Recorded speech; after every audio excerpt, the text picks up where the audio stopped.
més enllà de recuperar de nou la legalitat espanyola i un context de submissió. I és que a data d'avui no hem recuperat res.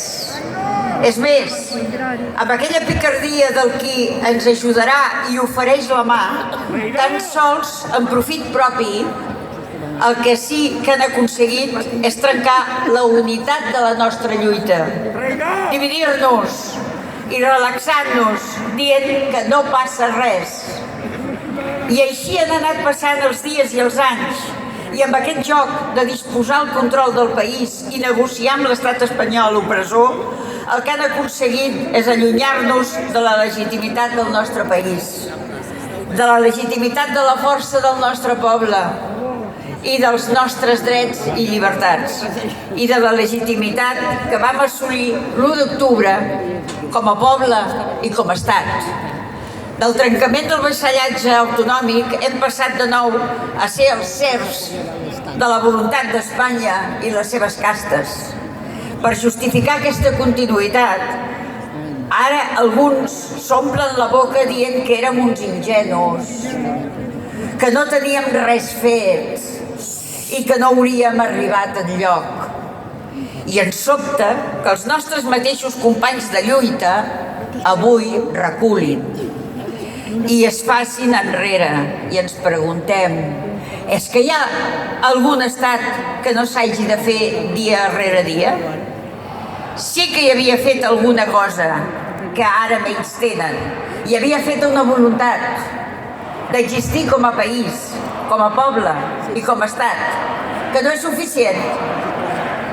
Digueu-me quin país i quin estat sense aquesta voluntat, què fa? Digueu-me'n un que es digui democràtic i no en trobareu cap. Sense ella, la voluntat, que ho és tot, no hi ha res. I ara ens diuen que aquesta, la voluntat, no és suficient. Ens sobta, veritablement. Amb un argument de buscar el diàleg amb Espanya, novament ens han tornat a entabanar.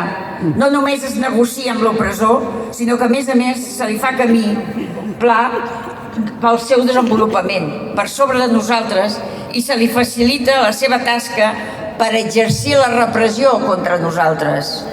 I en base a buscar un consens social o popular que ja teníem l'1 d'octubre, se'ns diu que hem d'esperar. Esperar què? Espanya en sap molt d'allargar el temps. Ho saben els pobles com els saharauís, ho sabem nosaltres també. Arran d'aquest argument, l'estat espanyol ha seguit movent les fitxes necessàries per moure el marc jurídic i repressiu de forma tranquil·la i sense cap tipus de trava ni impediment. D'una banda, amb la judicatura, preparada per executar les ordres, i per altra banda, l'aparell repressor per fer la tria necessària de la nostra gent per engorjar-la i atemorir la població. Que us penseu que l'estat espanyol no mantindrà el pols ferm?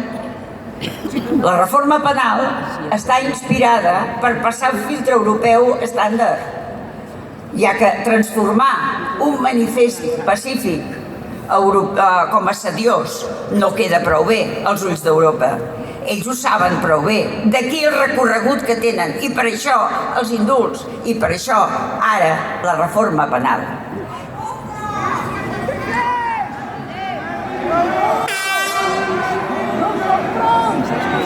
No!